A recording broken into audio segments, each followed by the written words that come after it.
знаете, там вот, или еще что-то. Но я верю, что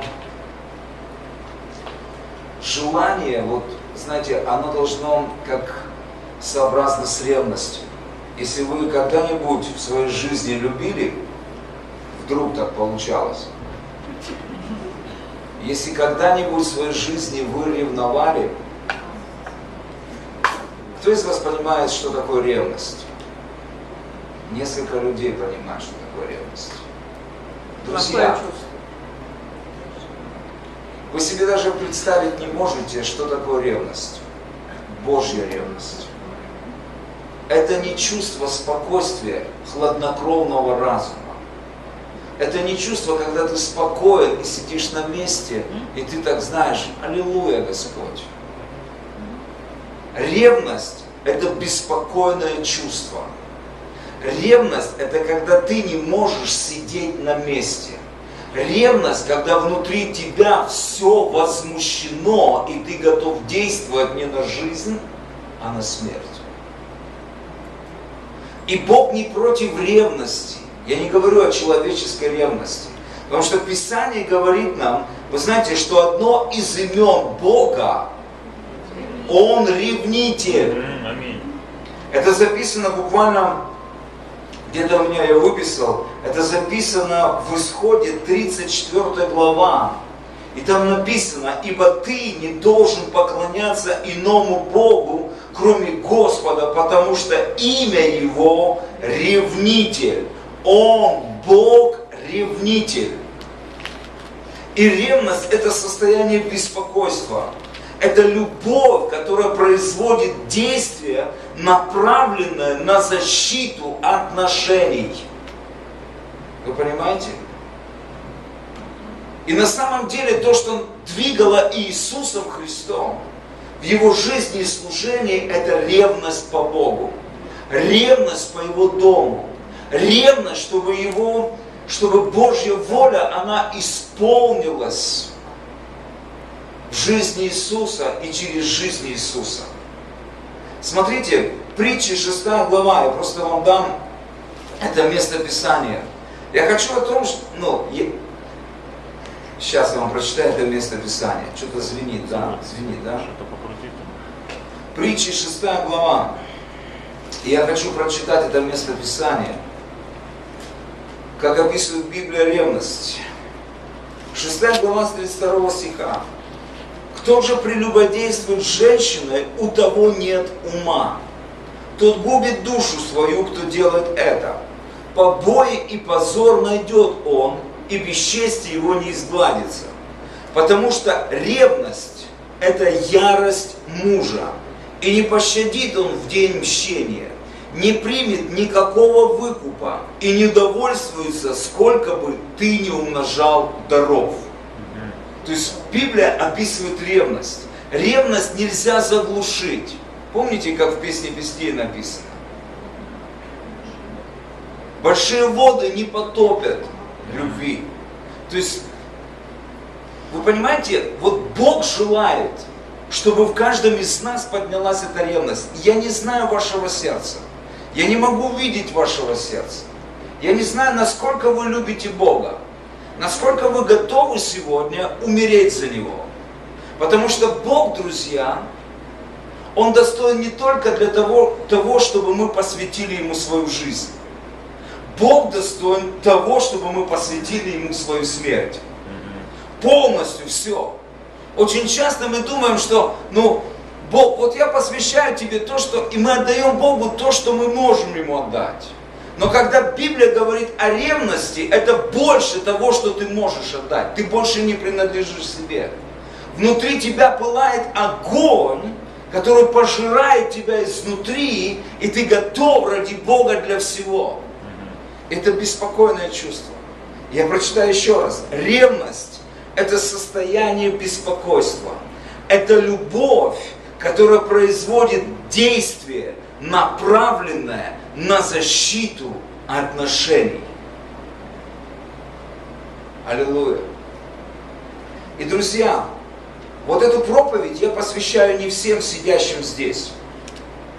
Извините меня, Но я хочу вам сказать, эта проповедь не для всех. Это проповедь для тех, которые на самом деле желают Бога в своей жизни всем, что у них есть. Поэтому если вы здесь, и вы хотите Бога больше всего в жизни, это для вас. Если нет, если вы хотите размениваться с Господом, если вы хотите просто, знаете, ну ладно, я и так поживу, и так мне хорошо, и здесь мне хорошо, то вам лучше подняться и уйти сейчас, идти на пляж. И просто загорать, и заниматься, просто делом, каким вы любите заниматься. Но если вы на самом деле хотите остаться здесь, это опасно. Это на самом деле опасно. Потому что то, о чем я буду говорить, я верю, что Бог через это, Он желает просто сделать сдвиг в вашей жизни. Он желает передвинуть вас на другой уровень хождения с Ним. Я не знаю, как вы, но я не удовлетворен своей жизнью, своей духовной жизнью. И если я буду говорить там о своей духовной жизни, то многие будут говорить: ничего себе, ты еще не удовлетворен? У тебя такие плоды, у тебя то, другое, третье, четвертое происходит, ты столько молишься, ты сколько постишься, ты делаешь то, другое, третье, четвертое, там другое, там, знаете, и все. Друзья, но я не удовлетворен своей жизнью. Эта проповедь родилась в моем сердце из-за того, что я просто взывал к Богу, кричал: Бог, я недоволен. Бог, я не хочу просто абстрактно верить. Бог, я не хочу просто цитировать затертые до дыр места Писания, которым ты говоришь, что верующий в тебя, дела, которые ты творил, и Он будет творить. Бог, я не делаю этого, и у меня не получается ничего. И я очень честно просто говорил с Господом. Я очень честно просто говорил: Господь, я просто недоволен. Так много людей просто после молитвы умирали в моем служении. Были люди, которые исцелялись, но уходя от смертельно больного человека, я уходил, и через несколько дней я слышал: он умер. Это люди были близкие мне, за которых я плакал, за которых я постился, я молился, я говорю: Господь, я не верю, что они должны, я не верю, что это время для них уходить. Почему я не смог этого сделать? Вы можете сказать, что это Бог все делает. Друзья, нет. Есть человеческая часть, есть мы. И я говорил, Бог не посвящает себя непосвященным. И эта тема, о которой буду говорить, вы увидите на самом деле, что Бог, Он желает использовать каждого из вас могущественно, так же, как Он использовал Иисуса Христа. Он желает точно так же использовать, не меньше. Потому что Иисус был таким же, как вы, и таким же, как я. 100% человек, который уставал, которого искушали во всем, и так далее, и так далее. Поэтому для меня очень важна эта тема. Я хочу Бога. Я хочу Его уже много. Более 20 лет. Я хожу с Ним. Я ищу Его лица. Я на самом деле желаю Его реальности. Я желаю больше и больше видеть Его славы. Меня захватывают темы пробуждения, меня захватывают темы, когда я вижу и слышу, что Бог что-то где-то делает. Я хочу, чтобы Господь делал это в моей жизни. Однажды я помолился Господу в раннем христианском возрасте, сказал: Господь, я хочу видеть все чудеса Ветхого и Нового Завета в моей жизни. Господь, я хочу видеть. И не просто видеть, Господь, я хочу быть непосредственным участником этих чудес и знамений. И некоторые вещи уже я видел, некоторые вещи происходили, но по сравнению с тем, что не происходит, меня приводит это просто в неудовлетворение. Поэтому я делюсь с вами здесь своим сердцем, и эта проповедь, она родилась из такого крика, боли, знаете, безысходности. Господь, я хочу видеть славу Твою, я хочу видеть силу Твою. Я хочу видеть Царство Твое проявленное. Поэтому, Господь, передвигай меня, перемещай меня. И это в основном зависит также от нас, даже в большинстве от нас, не от Бога. От нас уже зависит. Я вам серьезно говорю, у каждого из нас есть свой уровень хождения с Богом, есть свой уровень посвящения. И я очень часто поднимаю планки в своей церкви и показываю, вот, друзья, уровень нашего посвящения, вот уровень нашего служения Богу, вот уровень нашей жертвенности. И я не просто говорю так, я стараюсь сам жить так. Я стараюсь сам жить так. И люди, которые меня окружают близко, они знают меня, что это не просто слова в моей жизни. Поэтому они следуют за мной, мы вместе совершаем работу. Мы вместе трудимся. И у нас одна цель – видеть город в огне, видеть регион в пробуждении, видеть страну, измененную, потрясенную силой Божией, видеть пробуждение по всему лицу земли. И это не просто слова, друзья. Это не просто слова.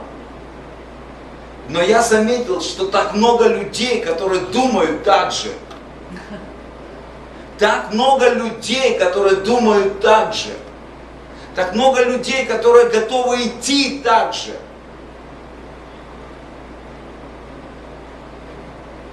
Однажды мне дали характеристику мои друзья из мира. Когда я уверовал в Господа,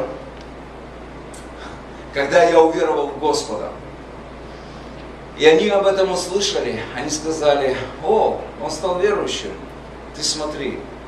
Говорит, то он в одну крайность ударяется, теперь ударился в другую крайность, в Бога. Потому что была одна крайность, безбожие, где я был, и там я зарекомендовал себя. И теперь другая, он теперь стал святым. И я рад, что Бог взял меня из той крайности в эту крайность. Я так рад, потому что большинство моих друзей уже просто не живут на этом. А можно включить как-то? Просто спасибо. Кондиционер.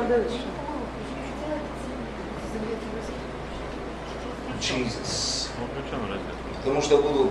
Не, он не включается.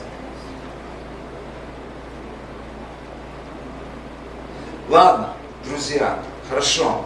У каждого из нас есть свой уровень познания Господа и хождения с Ним. Я хочу вам сейчас, чтобы показать определенные вещи, чтобы вы увидели, что это зависит от нас. Есть уровень познания Господа. Я здесь, друзья, не справиться без вас. Смотрите. Просто если вы просто на моем месте сидели, большинство из вас, вы смотрите туда и хотите помочь. Но я здесь. Я никуда не ухожу. Вы можете открыть вместе со мной 1 Иоанна, 1 главу. 1 Иоанна, 1 глава. Знаете, я очень серьезен, когда говорю о посвящении Господу. Потому что для меня это не игра. Для меня это жизнь. Потому что однажды я посвятил Господу не только мою жизнь, но я посвятил Господу мою смерть. Вы знаете, что вы на самом деле не принадлежите себе. Вы должны знать, что ваша жизнь не принадлежит себе. Я скажу вам еще одну вещь. Ваша смерть тоже не принадлежит вам. И когда мы посвящаем Богу что-то, это значит, мы отделяем Богу и даем Ему право защищать это. Это уже не наше, а Его. И когда мы говорим: Господь, я посвящаю Тебе мою жизнь, фактически мы, знаете, как бы страхуем свою жизнь у Бога. У нас есть небесная страховка. И однажды Господь сказал мне, показал одно место Писания и сказал, говорит: а чего бы тебе не застраховать и смерть? И я задумался. И я понял, что я не могу умереть так, как я этого хочу. И тогда, когда я захочу. И тогда, когда дьявол захочет, чтобы я умер. Вы понимаете? И я понял, что я должен застраховать свою смерть. И знаете, что я сделал? Я просто посвятил Господу свою смерть. И я сказал: Господь, моя жизнь и моя смерть, день моей смерти, я посвящаю Тебе. Тем самым я лишил дьявола вообще-то украсть мою жизнь. И это по Библии, это буквально библейское. Потому что Римлянам 14 глава, вы не открывайте, Римлянам 14 глава написано очень ясно. Никто из нас не живет для себя, и никто не умирает для себя. Вы понимаете? А живем ли для Господа живем, умираем ли для Господа умираем. И потому живем ли или умираем, всегда Господний. Вы понимаете? То есть ни жизнь, ни смерть вам не принадлежат, друзья. Поэтому я советую вам застраховать день вашей смерти. Это правда. Потому что дьявол хочет убить вас. Дьявол хочет убить вас. Он желает дать вам неизлечимую болезнь. Он желает подстроить катастрофу. Он желает еще что-то сделать. Потому что он ненавидит вас. Вы это знаете или нет? Да. Духовный мир очень реален.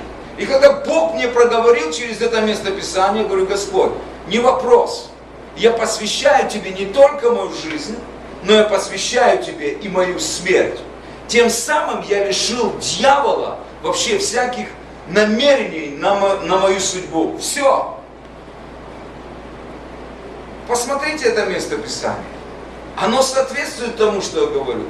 Живете вы, для Господа живете. Умираете, для Господа умираете. Поэтому живете или умираете, вы всегда должны быть чьи? Господни. Вы понимаете? Это очень важная вещь, духовная очень важная вещь. Вы открыли 1 Иоанна. Однажды Господь обратил внимание на 1 стих. И всегда так мало что-то ты можешь найти в 1 стихе. И смотрите, что здесь написано. О том, что было от начала, что мы слышали, что видели своими очами, что рассматривали и что осязали руки наши о слове жизни. Вы знаете, что здесь говорится?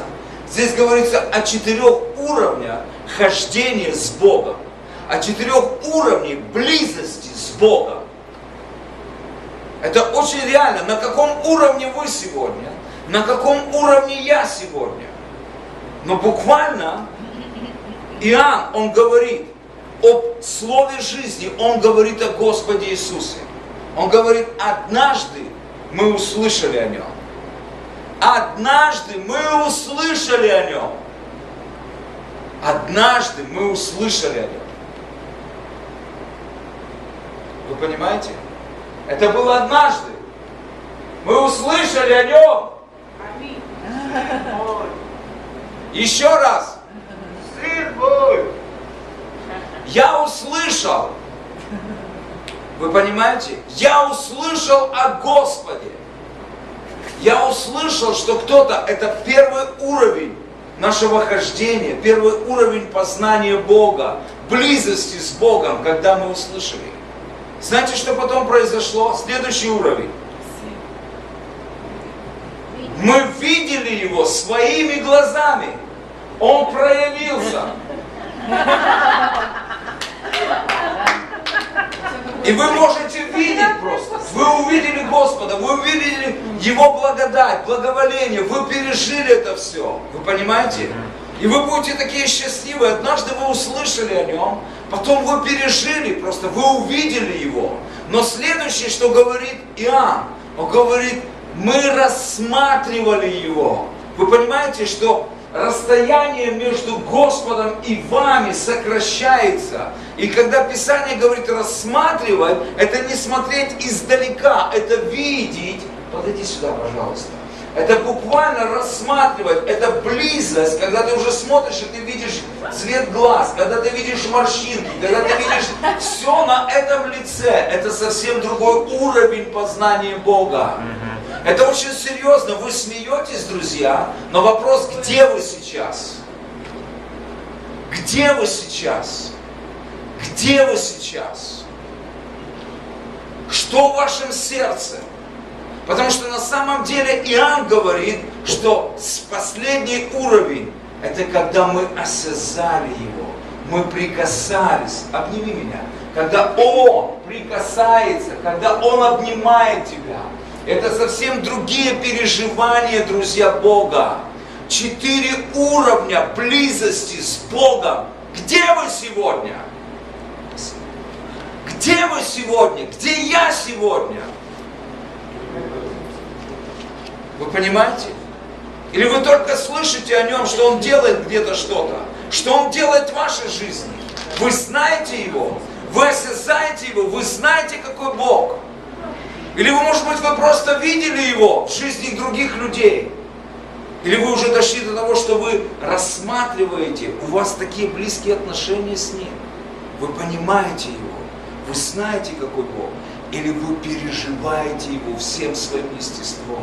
И вы трепещете от Его присутствия внутри вас и снаружи. Вы знаете, как Он любит вас, как Он обнимает вас, что Он за вас, что Он ваш Отец.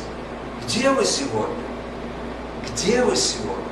Об этом моя проповедь, друзья. Поэтому она способна оскорбить чувства верующих.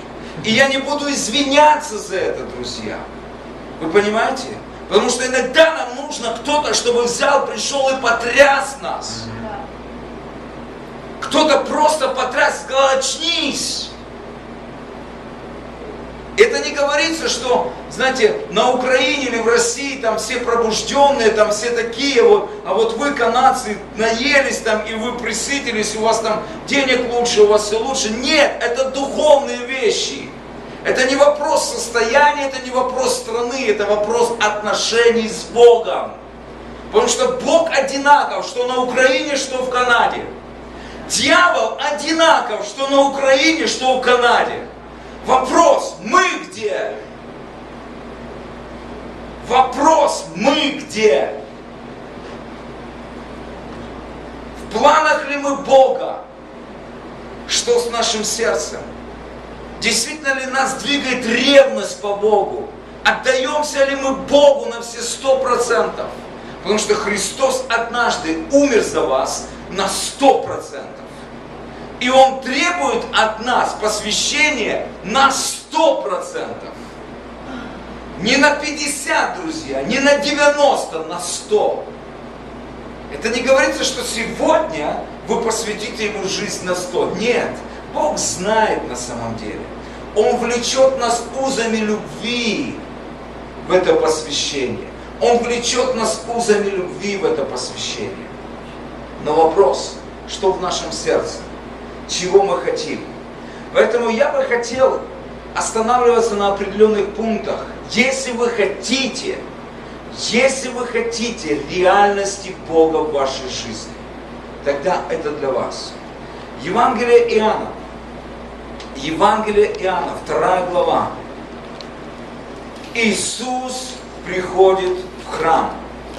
Что делает Иисус? Вы хотите реальности Бога в вашей жизни? Аминь. Вы на самом деле хотите реальности?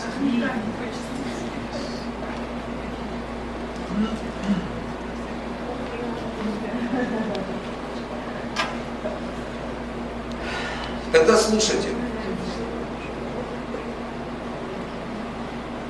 Если вы хотите, я буду перечислять определенные пункты для тех людей, которые хотят реальности Бога в своей жизни. Я верю, что Бог дал мне эти пункты. Я верю, потому что я кричал из своего сердца: Бог, я хочу видеть славу Твою. Господь, я хочу видеть славу Твою. И все, что по сей день движет мною, это вот эта ревность. Это ревность.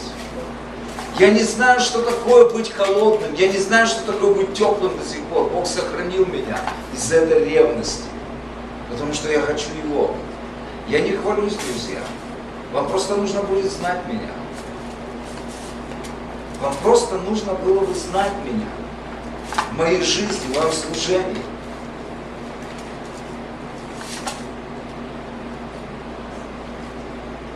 Приближалась Пасха иудейская, с 13 стиха. Иисус пришел в Иерусалим и нашел, что в храме продавали волов, овец и голубей. И сидели миновщики денег. И, сделав бич из веревок, выгнал из храма всех.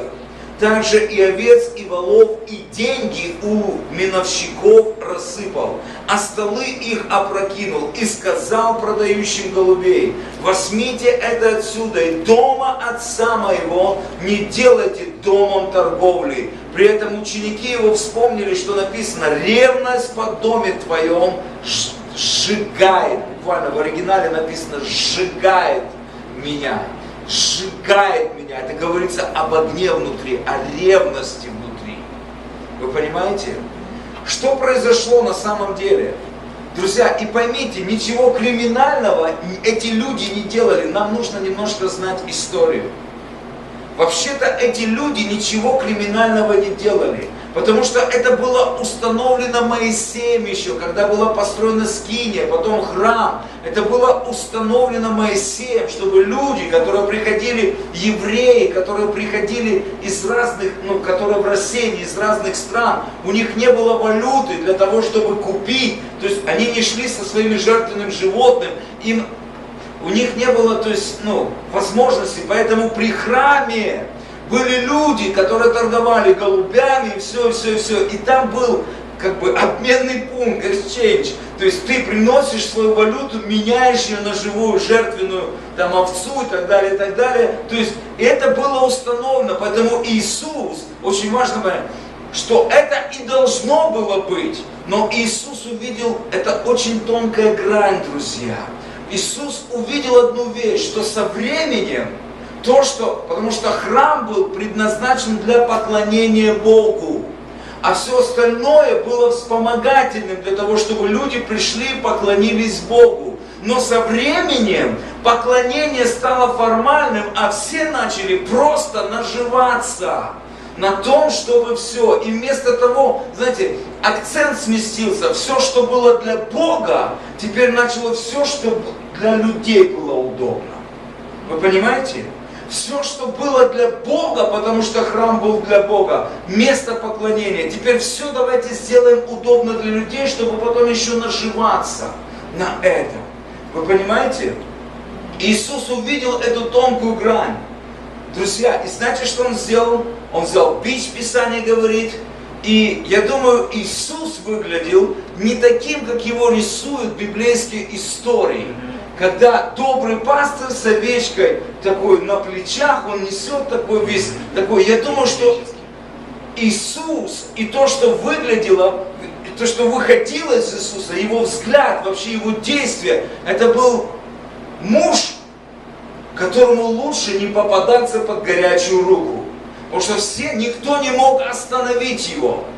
Он один, там была храмовая стража, друзья, там были менялы, там были барыги, там были все эти... И он взял и один. Ученики были в шоке просто, они не ожидали от Иисуса. И он начал переворачивать просто эти столы, он взял бич и начал скот этот выгонять. Он опрокидывал все. Иисус был в гневе, и все были в шоке просто от того, каким они видели Иисуса. И как вы думаете, в тот момент Иисуса волновали люди? Скажите мне, насколько Иисус в тот момент заботился о людях? Вообще не волновало. Что волновало Иисуса?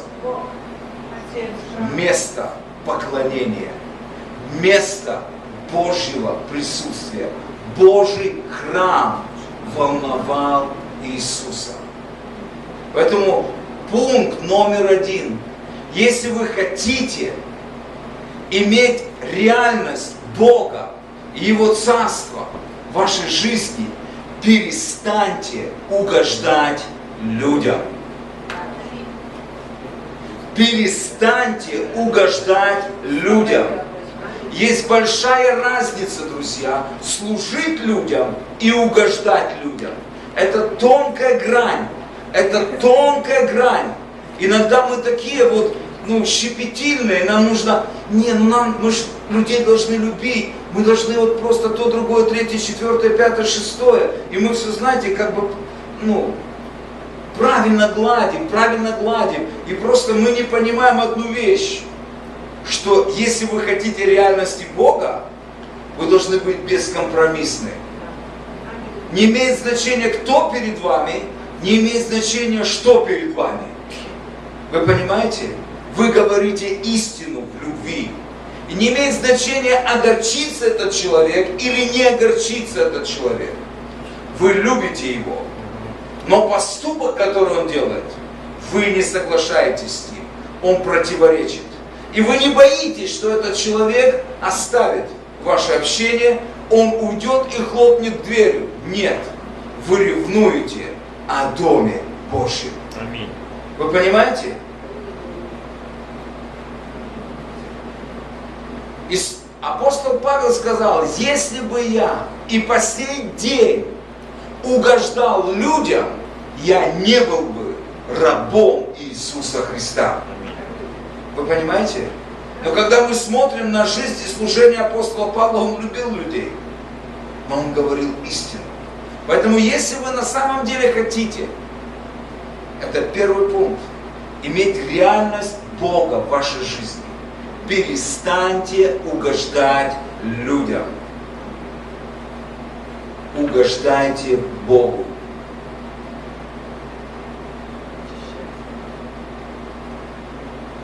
Не все обрадуются от этого. Не все пойдут с вами. Не все будут аплодировать вам, друзья. Но это не вопрос вообще-то. Иисуса мало всего волновало, сколько последует за Ним. Вы помните Евангелие Иоанна 6 глава? То, что сегодня является благословением для церкви, то, что мы называем сегодня причастие или вечеря Господня, вдруг Иисус на пике популярности и успеха, который раввин, за которым шли уже толпы, тысячи людей, вдруг он поворачивается и говорит им, если вы не будете есть плоти Сына Человеческого и пить крови Его, вы не будете иметь в себе жизни, и вообще вы не войдете в Царство Божье.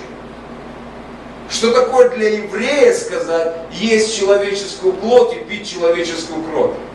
Вы представляете? До этого они знали, это наш раввин, он из наших, он еврей, он исполняет закон. И все нас устраивает в нем. Но Иисус понимал важность того, что Он говорит. И вдруг Он поворачивается к своим ученикам и делает такое заявление. И они были в шоке. И вы знаете реакцию, да? И они сказали, кто может это слушать? Что это за новое учение? Что-то с нашим раввином не так. Волновало ли Иисуса это мнение? Нет. Волновала ли Его популярность людей? У людей? Нет. Вообще не волновало. Я не знаю, как бы я повел себя, если бы я был на месте Иисуса. Меня бы просто такая тысячная церковь удовлетворила бы, наверное. Все нужды покрыли, хорошая зарплата, все, везде респект и уважуха. То есть как бы все, и все это потерять. Все аплодируют тебе, ты в свете софитов, ты уважаемый, почетный человек. Иисуса вообще не волновала популярность у людей. Друзья, если вы хотите быть популярными у людей, вы будете непопулярными у Бога. Кто-то сказал такие вещи. Если вам аплодирует мир, небеса плачут. Если вам аплодирует мир, небеса плачут. Это пункт номер один. Пункт номер один. Если вы хотите, чтобы Бог был реально в вашей жизни, тогда перестаньте угождать людям. Тогда перестаньте угождать людям. О, Иисус! И вы знаете, что мы на самом деле являемся храмом. Вы понимаете? Мы на самом деле являемся храмом, в котором живет Бог. И вот вопрос, что в этом храме? Что в этом храме? Может, там уже менялы, друзья? Может, там мы уже так устроили свою жизнь, которая выгодна нам? Очень важно посмотреть в свое сердце. Что в моем храме? Может быть, пора Иисусу прийти в мой храм? Ревность по доме сжигает меня. Ревность по доме сжигает меня. Аллилуйя. Вы знаете, удивительные вещи происходят. Удивительные вещи происходят. Сегодня так много средств. Я не знаю, как в Канаде, но на Украине, в России, я слышу, там открывается определенная школа, там открывается школа по завоевыванию душ, там открывается такая школа по завоевыванию душ, там стратегия, как взять мир, там стратегия, как привлечь грешников, там стратегия, в общем, как евангелизировать и забросить сети, чтобы попала нужная рыба. И все просто разрабатывают, друзья, и некоторые школы настолько психологически разрабатывают программы, вот как, знаете, как сетевой маркетинг, психология, разрабатывается программа, как разговаривать с людьми, как проповедовать ему Иисуса, как для того цель церкви, как привлечь людей в церковь, как привлечь грешников в церковь. На это выбрасывается $1000. $1000 вроде бы как благая идея, как привлечь мир. Церкви, которые побогаче, делают шоу просто, лазерное шоу, ставят просто спектакли, суперспектакли, нанимают актеров, то есть и так далее, делают праздники для того, чтобы мир пришел в церковь. Говорит, мы будем конкурентоспособными с этим миром, и когда мир увидит, что мы не маргинальное общество, они придут к нам. Вы понимаете, что на самом деле мы хотим угождать людям. И за это, вроде бы как идея, чтобы они пришли в церковь. Друзья, это неправильная идея. Бог не призвал нас привлекать людей в церковь. Если бы мы все силы, все усилия, которые мы выбрасываем на эти программы, психологические разработки, как привлечь грешников, мы эти силы бросили только лишь на одно. Как Бога привлечь в нашу церковь. Как Бога привлечь в нашу церковь. Не грешников, а Бога. Потому что я убежден, когда Бог придет в церковь, у нас не будет проблемы с грешниками. Вы понимаете, когда Иисус приходил в какое-то селение, все селение просто будоражилось. Все селение говорило, что происходит? Как ты, разве не знаешь? Иисус, раввин из Назарета пришел к нам. Где он? Где он? Мы слышали о нем. И все, весь город был в том месте. Если Иисус приходит в город, весь город взрывается. Вы понимаете? Если Иисус приходит в церковь, все, вся церковь будет ломиться от грешников. И у вас проблема будет, что делать с этими грешниками. И тогда вы будете говорить, идите, все, у нас уже нет мест, идите в другую церковь, идите в другую церковь, идите в другую, идите, мы дадим вам адрес.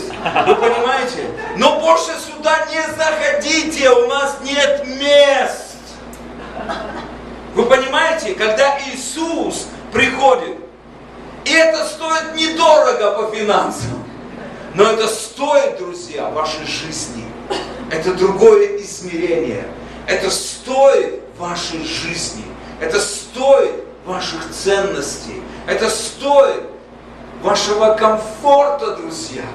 Потому что если вы находитесь в комфорте, Бог не придет. Он не приходит в зону вашего комфорта. Если вы хотите встретиться с Богом, то вам нужно выйти из зоны вашего комфорта. Вы понимаете? Потому что поиск Бога всегда вас приведет в пустыню. Поиск Бога приведет вас всегда из благополучных обстоятельств к мытарствам. Но никто не хотел умирать. Нам классно здесь. У нас кондиционеры, у нас хороший пастор, и у нас классное общение и так далее, и так далее. Зачем нам это? Брат, у нас все нормально. Ну, молимся через раз, дышим через два. Авось прорвемся, но Бог же благой. Нам бы до небес дотянуть. И какую-нибудь короночку там раз на шпилечку, на невидимочку бросить как кипу. И достаточно, даже у порога Боженька. Достаточно. Вы понимаете? Я не верю, что так должно быть. Я не верю, что так должно быть. Я не верю, что так должно быть. Когда ты включаешь, я не против христианского телевидения. Когда оно запустилось вообще у нас в Украине, там CNN, заключилось, думаю, так, надо срочно покупать тарелку, надо смотреть христианское телевидение. Купил, посмотрел неделю и больше не смотрю. Уже несколько лет я не смотрю христианское телевидение. Думаю, Господи.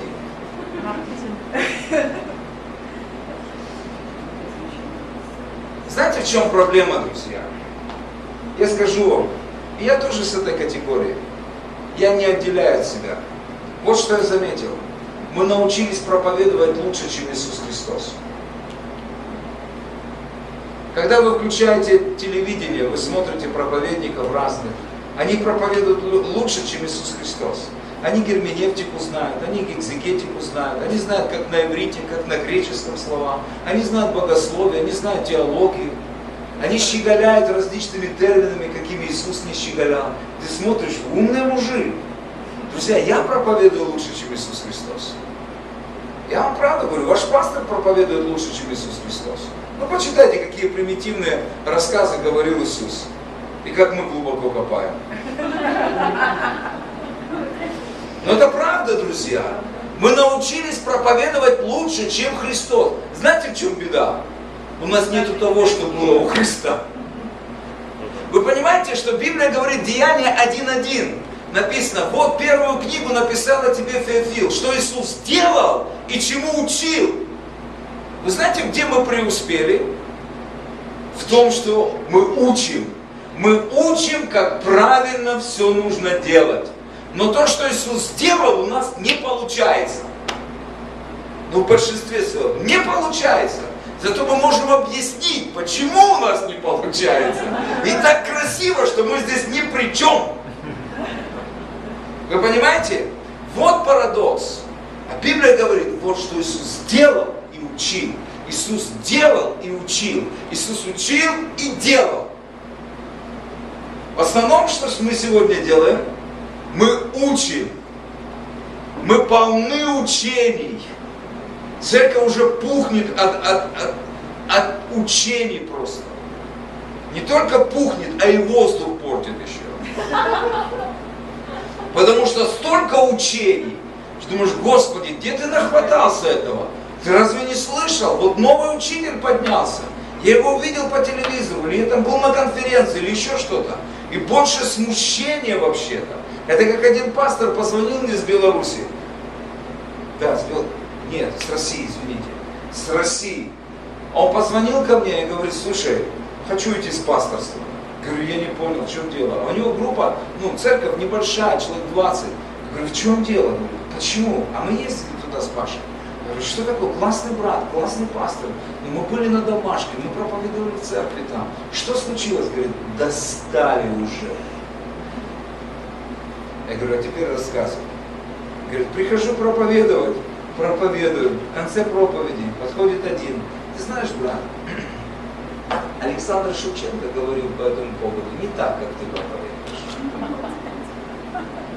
А Джойс Майер, второй говорит, она сказала вот так, вот так, вот так, вот так. А Бенни Хинн вообще об этом не говорит. Он говорит, что это вот так должно быть. И говорит, достали уже. Я говорю, ну так отошли, говорю, Шевченко, Бенни Хинн. Отошли, пусть ходят в ту церковь. Отошли, говорю. Ты сам не уходи, пусть они туда ходят, хватит им умничать. Вы понимаете, мы умничаем, мы наслушаемся чего-то, мы насмотримся, и мы не понимаем, что церковь растет вместе со своим пастором. То церковь возрастает вместе, она проходит вместе определенные вещи, вместе и тяготы, и лишения христианской жизни. И так она растет в зрелость. Так она растет в зрелость.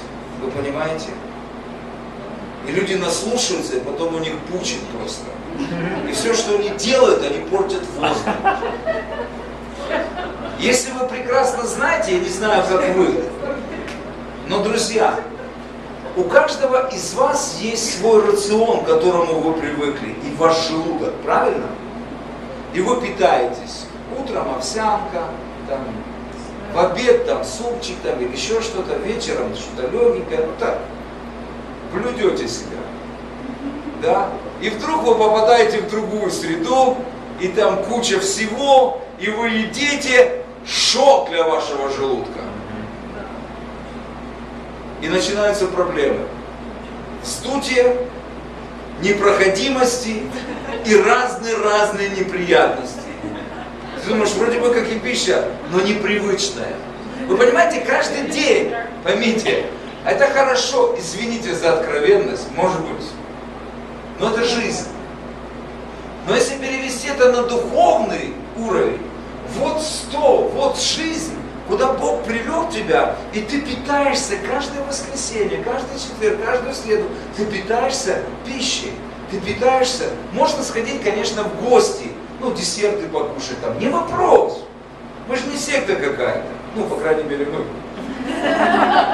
Извините, и вы этому тоже. Можно, не вопрос, но десерты не испортят, подумайте, да? Это такое. Но если ты там наелся, там наелся, там наелся, там наелся, и потом приходишь в свою церковь, и что ты будешь издавать? Метеоризмы сплошные. Вы понимаете? Извините за откровенность, но так в жизни бывает. Духовный, я имею в виду. То же самое. И этого брата успокоил, говорю, не надо тебе. Просто поговори с ними. Они просто не понимают. Они просто не понимают. Поэтому, друзья, мы говорим о реальности Бога в нашей жизни. Мы говорим о реальности Бога в нашей жизни. И я убежден, что выходить в реальности третьих небес, мы можем спровоцировать эти третьи небеса. Вам понятно слово спровоцировать? Это как химическая реакция, да, то есть как реактив. Просто все нормально, но две вещи смешиваются и происходит реакция. Мы можем спровоцировать небо в нашу жизнь. Мы можем спровоцировать царство в нашу жизнь. И то, что может спровоцировать царство, чтобы иметь эту реальность, это жажда. Это второе. Это жажда. Библия говорит, Исайя 44 глава 3 стих. «И залью дух мой на жаждущие, и потоки на иссохшие». Помните, да? Это обещание. Бог говорит, я изолью мой дух, я изолью мою реальность на тех людей, которые жаждут, которые культивируют жажду. И следующее, это вера. Но вера не та вера, которой мы живем, знаете, как, вот буквально кто задавал вопрос вечером, кто-то из вас, извините, я уже забыл, кто задавал вопрос по поводу исцеления моей жены. Я сказал, да, Таня, ты сказала, ты сказал, говорит, вот это вот вера. Вера как неотступность. Вера как неотступность спровоцировала Царство Божие проявиться в теле моей жены. Она была больна и страдала больше года, наверное, больше 3 лет, даже где-то около 3 лет она страдала одним заболеванием. И я видел, как она мучается, и я молился, я пытался поститься там, или еще что-то. Но однажды, когда я увидел ее страдания, я возмутился. Я сказал, Господь, я вхожу в пост, и я не выйду из поста, пока моя жена не будет исцелена.